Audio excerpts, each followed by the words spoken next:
గౌరవనీయులు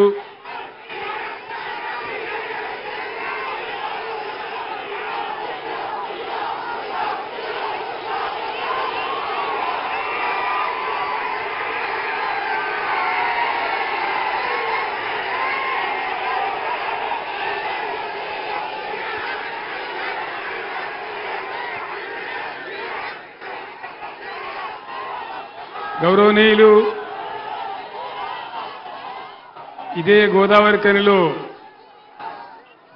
పుట్టి మీ కాళ్ళల్లో చేతులలో పెరిగి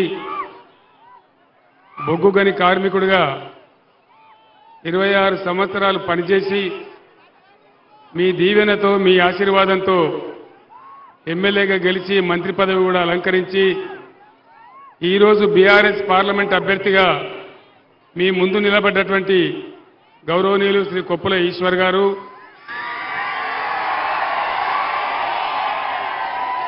వేదిక పైన ఉన్నటువంటి మాజీ శాసనసభ్యులు, ఎమ్మెల్సీలు, స్థానిక సంస్థల ప్రజాప్రతినిధులు, పార్టీ స్థాయి రాష్ట్ర నాయకులు, మీ అందరికీ కూడా నమస్కారాలు.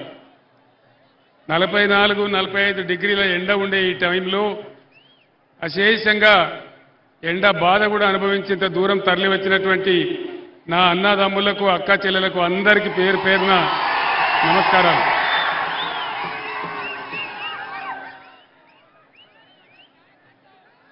నలభై 48 గంటల తర్వాత నిషేధించబడిన నా గొంతు మళ్ళీ మాట్లాడుతున్నది.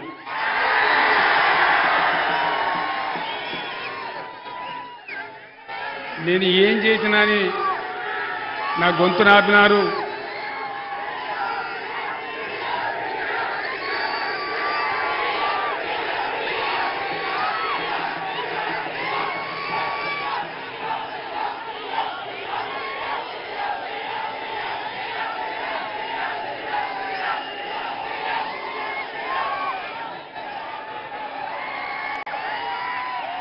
ఎందుకోసం నా గొంతు నొక్కేసినారు, ఎందుకోసం ఆపినారు? ఈ రాష్ట్రంలో చేనేత కార్మికుల కోసం ఆర్డర్లు ఇవ్వడం లేదు, గత ప్రభుత్వం ఇచ్చిన ఆర్డర్ల యొక్క బిల్లులు చెల్లించడం లేదు, అనేక చోట్ల చేనేత కార్మికులు ఆత్మహత్య చేసుకుంటా ఉన్నారు అని బీఆర్ఎస్ నాయకులు ప్రశ్నిస్తే ఒక కాంగ్రెస్ నాయకుడు, మీరు మొన్నటిదాకా దొబ్బితిన్న చాలదా, ఇప్పుడు నిరోధులు అమ్ముకోండి, పాపడాలు అమ్ముకోండి అని మాట్లాడినారు. మీకు చేనేత కార్మికులంటే ఇంత అల్క కనబడుతున్నారా అని చెప్పి కోపంలో నేను ఒక మాట వాళ్ళనన్నా, ఇది ధర్మమా, ఇట్లా మాట్లాడచ్చునా? ప్రభుత్వంలో ఉన్న పెద్దలు మాకు బతుకు కావాలి, మాకు అన్నం కావాలి అని పేదలు అడిగితే వాళ్ళు చేసిన పని 370 కోట్ల రూపాయల బిల్లులు పెండింగ్ ఉన్నాయని అడిగితే, దాన్ని ఇవ్వమని అడిగితే మీరు నిరోధులు అమ్ముకోండి, పాపడాలు అమ్ముకోండి అంటే నా కోపం వచ్చి నేను ఒక మాట అన్నా. ఈరోజు కేసీఆర్ బస్ యాత్ర ప్రారంభమైన తర్వాత కాంగ్రెస్కు బీజేపీకి గుండెలు వణుకుతా ఉన్నాయి.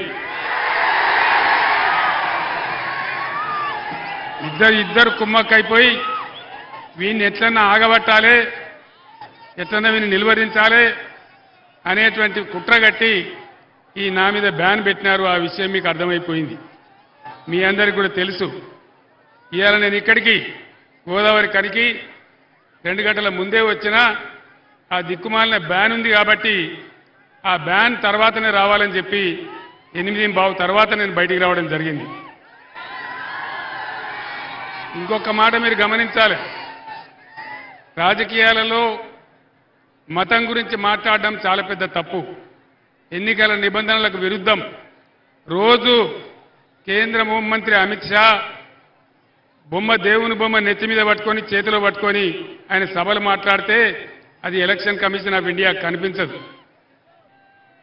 డైరెక్ట్గానే హిందువులు, ముస్లింలని అడ్డగోలుగా మతాన్ని అడ్డం పెట్టుకొని స్వయంగా దేశ ప్రధానమంత్రి మాట్లాడినా ఎలక్షన్ కమిషన్ ఆఫ్ ఇండియాకి అది కనిపించదు.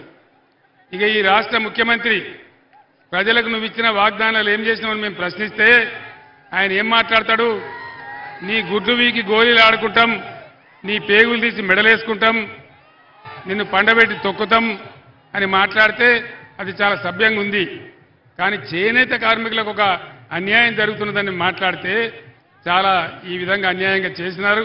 సరే, ప్రజలు నిర్ణయిస్తారు. ఈ ఎన్నికలలో ప్రజలే ఎప్పుడు కూడా నిర్ణేతలు, కాబట్టి మనకు ఎలాంటి ఇబ్బంది లేదు.